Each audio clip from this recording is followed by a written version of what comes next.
Salut à tous, bienvenue sur la chaîne. Aujourd'hui, on plonge dans l'actualité crypto du 19 novembre 2025, les marchés, les régulations, ce que ça veut dire pour vous. Si vous kiffez l'univers crypto, pensez à vous abonner et activer la cloche pour ne rien manquer. Allons-y. Premier point, le marché global des crypto-monnaies montre un regain, mais avec beaucoup de prudence. Selon CryptoNews, la capitalisation globale est remontée d'environ plus 0,9% ce matin, à environ 3210 milliards de dollars, et 85 des 100 plus grandes cryptos ont progressé dans les dernières 24 heures.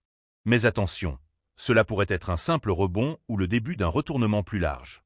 Comme l'idée que la conviction reste faible et toute nouvelle pression macro peut tout faire retomber.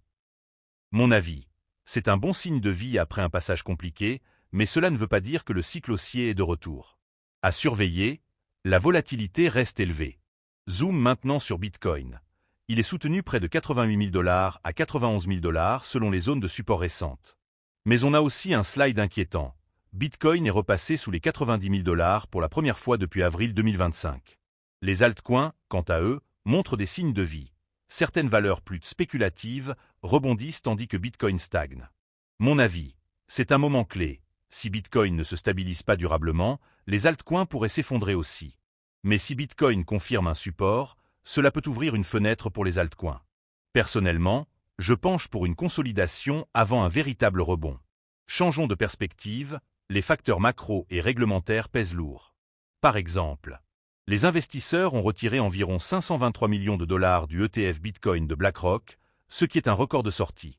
Du côté des régulateurs mondiaux, le président du Basel Committee on Banking Supervision a déclaré que les règles actuelles pour les banques exposées aux cryptos doivent être repensées, notamment à cause de l'essor des stablecoins. Mon avis, c'est un double signal. D'un côté, les marchés montrent du désengagement, sortie d'ETF.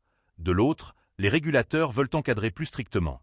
Cela crée un environnement de risque accru mais opportunité potentielle. En tant qu'investisseur ou observateur, je recommande de garder un œil très attentif sur les flux et sur les annonces réglementaires. Alors, que faire?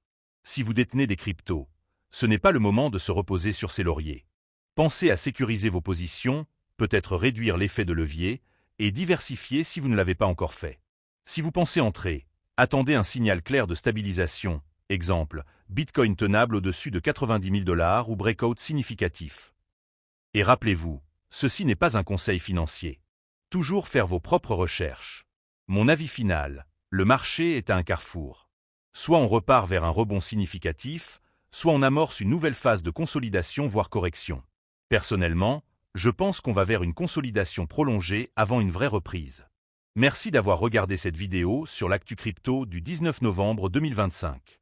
Si vous avez trouvé ça utile, mettez un gros like, abonnez-vous, partagez avec quelqu'un qui suit les cryptos. Dites-moi en commentaire, quelle crypto vous intrigue en ce moment? On se retrouve très vite pour la prochaine vidéo. À bientôt.